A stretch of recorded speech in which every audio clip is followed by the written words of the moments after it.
bersikap ajari menghormati guru agung kita. Namo tassa bhagavato arahato sama sambuddhassa. Namo tassa bhagavato arahato sama sambuddhassa. Namo tassa bhagavato arahato sama sambuddhassa. Sotiyo Namo Buddhaya.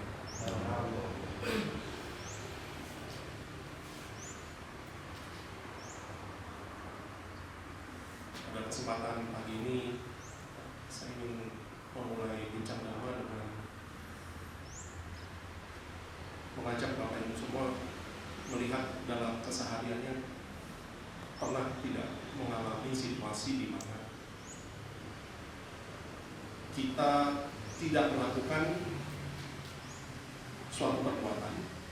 Saya ulang, kita di situasi di mana kita tidak melakukan suatu perbuatan, tapi orang yang melihat situasi itu, katakanlah dalam situasi di mana kita sedang berada, tiba-tiba ada orang melihat ada kita di situasi itu, kemudian kita dituduh melakukan suatu hal yang tidak pantas. Jadi ceritanya pernah nggak kena tuduhan yang atas suatu perbuatan yang tidak kita lakukan? Pernah ya?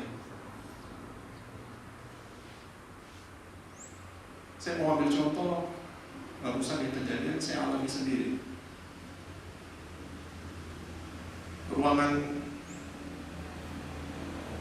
Ruang tamu kita itu tiap pagi dipel, sore juga dipel. Ada asisten rumah tangga yang ngepel. Suatu sore itu sedang dipel, saya sedang berada di ruang tamu itu. Saya sedang duduk baca. Selang setengah jam sudah lumayan agak kering kan lantainya, tapi belum betul-betul kering. Nah, di situasi itu sore itu ada beberapa rekan guru yang lalu lalang di sana. Yang namanya lantai belum kering, tentu saja ada bekasnya. Ada orang yang lewat masuk juga, yang peduli terhadap kebersihan lingkungan ruang tamu ini. Ini kok kotor? Loh, sepatumu. Kok kotor? Sepatumu ya? Pernah kan? Kira-kira respon Bapak itu kalau di situasi seperti itu apa? Mau menjelaskan? Tentu saja melakukan penjelasan ya. Oh, bukan saya kok. Tapi menarik, sore itu saya memilih untuk tidak menjelaskan. Nggak tahu energinya nggak ada atau apa, saya cuma ngomong amati aja. Asik juga ya, kita ini sebenarnya nggak ngapa-ngapain, tidak melakukan apapun yang kalau itu dianggap salah. Kita nggak melakukan kesalahan tapi dituduh. Ini perasaannya gimana ya? Ini yang persis kayak Sang Buddha katakan. Ketika ada orang yang hadir di depan kamu mengucapkan kata-kata yang tidak pantas, kamu tidak mau terima. Itu ibarat orang kasih hadiah kotoran di depan kita. Kalau kita nggak terima, barang itu harusnya kemana? Kembali ke orang yang kasih kan? Oh, jadi menarik juga, diam aja. Oh, situasinya kayak gini. Kok nggak ada rasa sebel? Jangan langsung main dulu dong, jangan ini dong. Nggak usah nyalain orang yang tidak tahu situasi sebenarnya yang menuduh kita. Diam aja. Saya entah kenapa ada sedikit ketenangan, kedamaian di sana ketika ini kata-kata bukan untuk saya. Bapak Ibu pernah di situasi itu, saya yakin bisa melakukan pilihan ini. Diam aja. Nah, nanti saya akan lanjutkan ini apa yang akan dilakukan berikutnya kalau kita di situasi itu. Situasi berikutnya adalah di mana kita tidak melakukan tapi kita bisa jadi subjek atau orang yang dituduh. Pernah nggak masuk toilet? Ini maaf ada yang contohnya agak tidak umum, tapi sering terjadi. Masuk toilet, kita kebelet, kita pakai toilet itu, kita keluar, kemudian orang berikutnya, ini orang ini jorok. Padahal sebelumnya, waktu sebelum kita pakai, kita mau masuk, itu juga udah seperti itu joroknya. Ternyata airnya nggak ada. Pernah nggak di situasi itu? Waktu kita pakai, ini kebelet nih, ya udah kita pakai juga. Kita keluar, orang berikutnya, ini jorok banget nih orang. Nah, situasi-situasi seperti ini kadang-kadang kita nggak bisa terelakkan, nggak bisa kita hindari. Dalam kehidupan kita selalu bisa jadi berada dalam situasi seperti ini. Kembali ke cerita pertama, ketika ada orang yang melihat ketidakberesan dan kita yang jadi tertuduh, yang jadi plusnya yang bisa kita lakukan adalah satu, menurut saya kalau mau melakukan penjelasan silakan ya, supaya bisa meluruskan persoalan. Oh, bukan saya, dari tadi saya duduk di sini ada guru yang lewat lalu lalang ya, itu satu. Yang plusnya lagi, kira-kira kalau kita bilang ini kondisi di mana kita tidak melakukan kesalahan tapi dituduh kesalahan, yang plus yang bisa kita lakukan adalah langsung beresin aja. Saya ambil tisu, lap aja lantainya. Yang jejak-jejak yang bukan sepatu saya beresin. Langsung ada perenungan yang muncul di saat itu adalah, oh, kehidupan ini kadang-kadang kayak gitu. Apa yang orang bilang apes, sial, tidak dalam situasi yang tidak tepat. Kita sedang berada di situasi yang tidak tepat. Dan saya menilai, saya memang situasinya tidak tepat. Berada di mana orang sedang membersihkan lantai yang belum kering dan orang lalu-lalu. Kita nggak bisa hindari. Orang bilang di kehidupan sehari itu namanya sial. Pas sial, kamu di situ ada jejak yang orang tuduh kamu. Pas sial aja. Kita berikan penjelasan, tapi yang plus yang terakhir ini yang saya pikir yang harus kita lakukan lagi kebajikan. Beresin aja. Oh, ini. Saya kalau menilai saat itu saya lagi apes, jadi tertuduh. Kalau saya bilang saya mau balas dengan sesuatu yang jelek, umpamanya adalah emosi aja, langsung mau jangan langsung nuduh, udah jadi ribut ya. Tapi milih diam atau menjelaskan dengan baik-baik, kemudian lakukan aksi kebaikan. Kita sedang apes, jangan tambah apes, lakukan kebaikan. Kembali ke contoh toilet. Kita lagi butuh, dia masuk, ini bukan saya. Seandainya waktu itu toiletnya ada air, ya udah kita beresin. Kita yang beresin, ini ada sisa yang sebelum orang yang sebelum kita, ya kita beresin, kita pakai, kita beresin. Apes kan, lagi butuh, dapat situasi yang tidak mengenakan, jangan ditambah perburuk. Oh, ini yang sebelumnya juga nggak ngapa-ngapain, nggak diberesin, kita juga nggak beresin. Itu kan makin memperburuk. Padahal yang bisa kita lakukan adalah kita juga dalam situasi itu beresin. Ini yang jadi perenungan saya selama beberapa waktu ini. Oh, kehidupan kadang-kadang nggak bisa kita hindari situasi yang kita ingin sesuai dengan nyamannya kita, maunya kita. Kadang-kadang kehidupan menempatkan kita pada situasi yang betul-betul kita tidak inginkan dan kita tidak melakukan apa-apa, tapi dapat buatnya.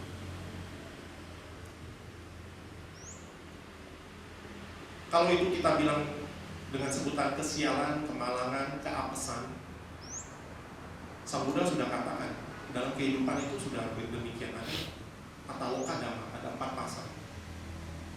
Kita bisa dalam kehidupan sehari-hari mengalami untung rugi wajar. Kadang-kadang mengalami keuntungan, kadang mengalami kerugian, wajar. Kita mengalami dipuja, kadang-kadang dipuji, ya, diberi penghormatan, kadang dicela, wajar. Dan kehidupan pasti mengalami. Ketiga, pasangan ketiga, kita mengalami sukses, gagal, melakukan sesuatu berhasil, melakukan sesuatu gagal, wajar. Yang terakhir, kita mengalami kegembiraan, kebahagiaan, dan satu saat kita mengalami penderitaan, wajar. Jadi 4 pasang ini selalu ada dalam kehidupan dan tidak bisa terhindari. Nah, ketika kita dapat yang gak enak-enak itu dari 4 pasang ini, rugi, dicela, kemudian gagal, kemudian yang terakhir yang tadi saya sebut kemalangan, keapesan itu masuk yang terakhir itu duka, ya, kemalangan, ketidakgembiraan. Apa yang harus dilakukan? Di beberapa tradisi menghindari kemalangan, menghindari kerugian, menghindari situasi yang tidak enak. Di beberapa tradisi negara, khususnya yang saya tahu di tradisi Tiongkok, itu ada yang namanya ciswa. Supaya kamu dalam situasi apes, kamu nggak jadi duduk, ketika duduk orang tuduh kamu melakukan ini, ketika kamu masuk ke toilet, supaya nggak dalam situasi itu kamu harus ciswa. Prinsipnya ciswa itu adalah melakukan sesuatu untuk menggantikan kemalangan kamu jadi keberuntungan.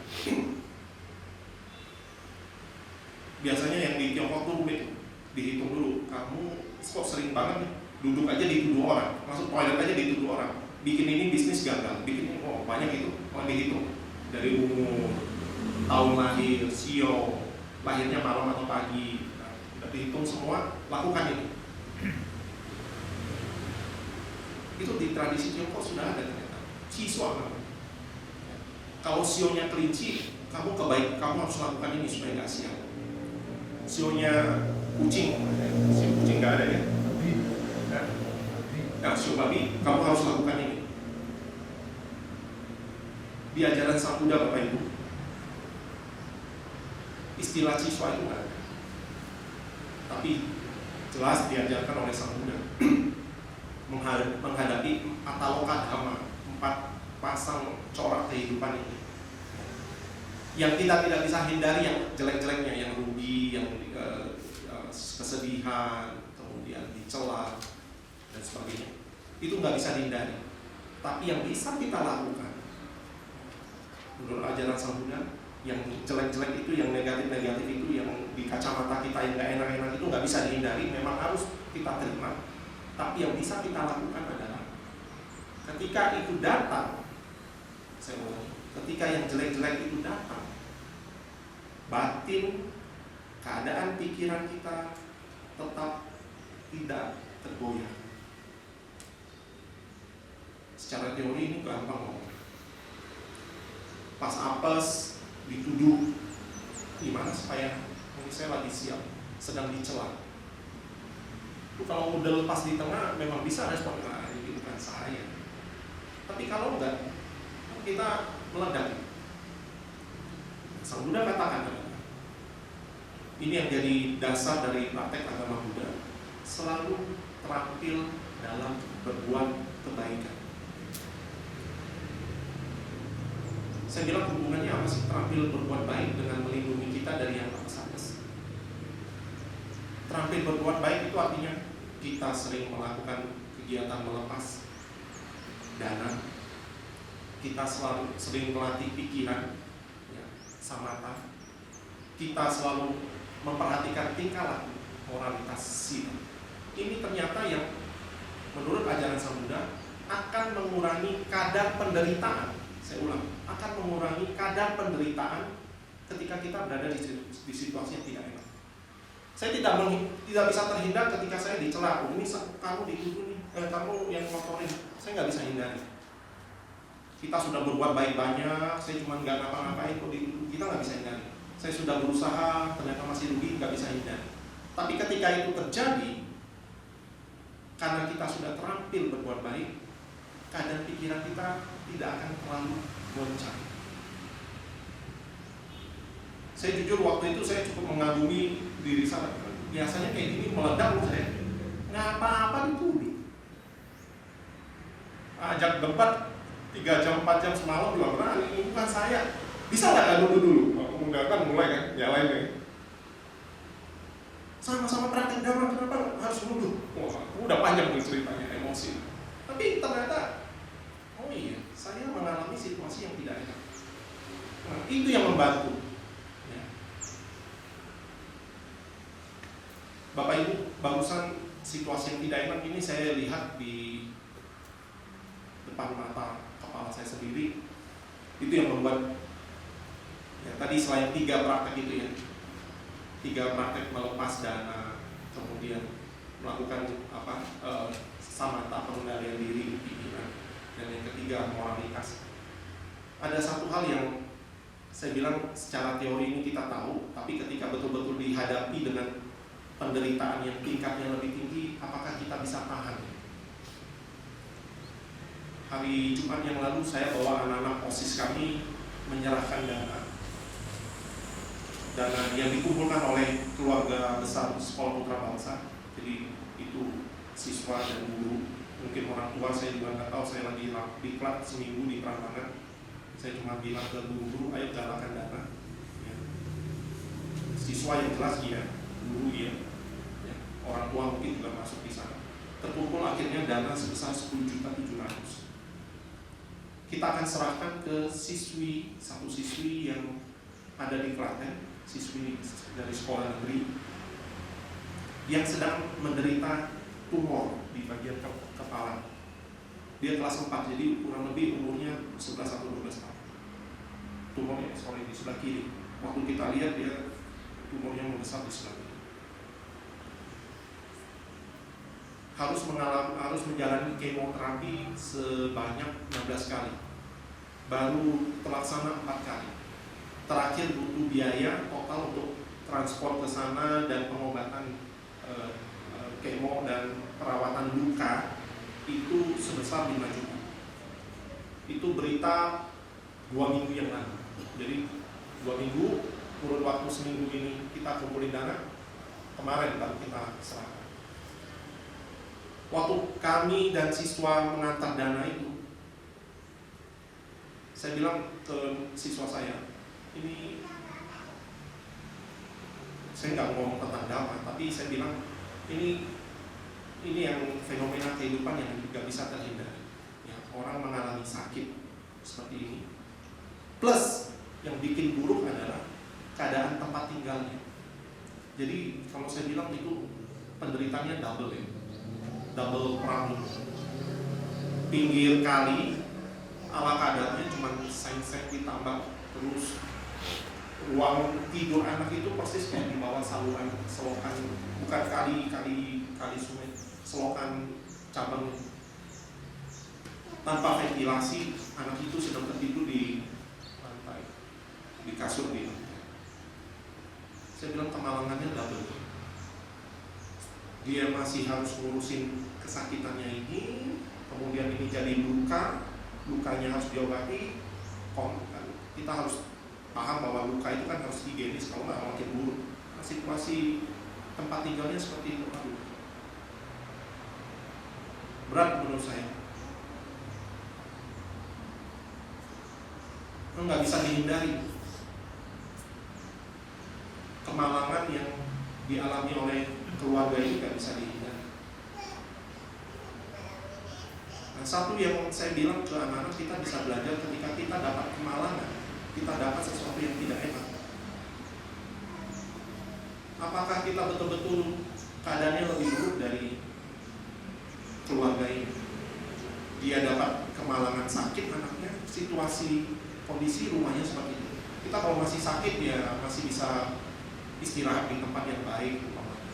Kita sakit, Pak Sigit sakit, ini geraham, masih bisa ke dokter, cuma urusan sakit itu. Tapi kalau kayak anak itu, saya bilang double penderitaan.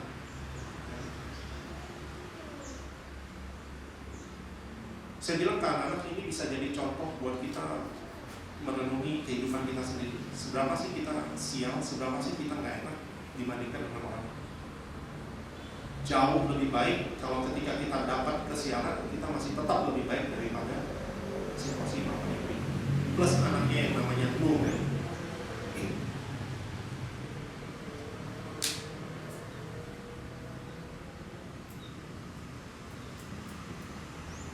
Dalam keseharian ketika melihat kejadian seperti itu, tidak ada hal lain yang bisa kita lakukan kecuali kita bersyukur. Bersyukur kita punya pengetahuan dhamma bahwa ini satu kewajaran. Jadi kita nggak salahin siapa-siapa. Kita memang harus alami. Sang Buddha udah jelas katakan. Kita tidak melakukan keburukan dengan menyalahkan lagi. Oh kenapa? Atau ya jadi cengeng meratapi nasib. Ya. Kenapa saya harus alami ini? Kalau kan kita tahu dhamma ya udah jelas. Udah jelas kok harus ngalami. Jadi tidak ada kedukaan yang terlalu dalam, ya udah jalani aja. Ya sakit ya demikian adanya. Anak ini katanya kalau setiap habis kemo lemes, udah mulai mual-mual, baru 4 kali udah kayak gini, masih harus menjalani 12 kali lagi. Waktu kita lihat udah nggak bisa bangkit dari tidur, jadi tiduran badannya kayak baru kali keempat. Kalau kita yang tahu kayak gitu ya udah. Saya nggak tahu ya. Kita berharap kita nggak di situasi itu. Tapi kalau ya udah terima nasib. Ada sakit di sini, ada keburukan di tubuh, ada udah. Kan saya cuma bisa sadar. Nggak bilang tadi kita sakit, enggak. Sang Buddha udah katakan ya, ini kamu harus ngalami kayak gini. Yang namanya hidup sakit ya kayak gitu. Ya, biasanya orang bilang gini, ketok ya, amin. Rasa bersyukur, Bapak Ibu, santuti, kepuasan terhadap kehidupan kita sendiri. Saya mengenal ajaran Dhamma, saya mengetahui Dhamma, saya mempraktekkan Dhamma. Ya. Kehidupan saya ketika mengalami hal-hal yang buruk itu satu kewajaran. Saya masih lebih baik daripada keadaan orang-orang lain yang lebih buruk dari saya. Kehidupan yang kita jalani dengan kesadaran seperti ini akan membantu kita untuk menjalani kehidupan. Jadi seburuk apapun keadaan kita, seapes apapun keadaan kita, jangan stop berbuat kebaikan. Ya. Hanya ambil tisu, ngelap, diem aja, nggak usah banyak penjelasan. Udah. Pada akhirnya jangan berharap semoga dia tahu kalau itu bukan tapak kaki saya, itu tapak kaki orang, nggak usah. Udah lakukan aja kebaikan. Ya. Hidup lebih ringan. Saya berharap udel tengah, istilah orang Jawa, udel tengah ini selalu ada di diri kita masing-masing, di diri saya. Sehingga kalau kita menghadapi situasi yang gak enak, ya kehidupan kita tetap baik-baik saja. Semoga ini yang saya sampaikan bisa membawa manfaat untuk kita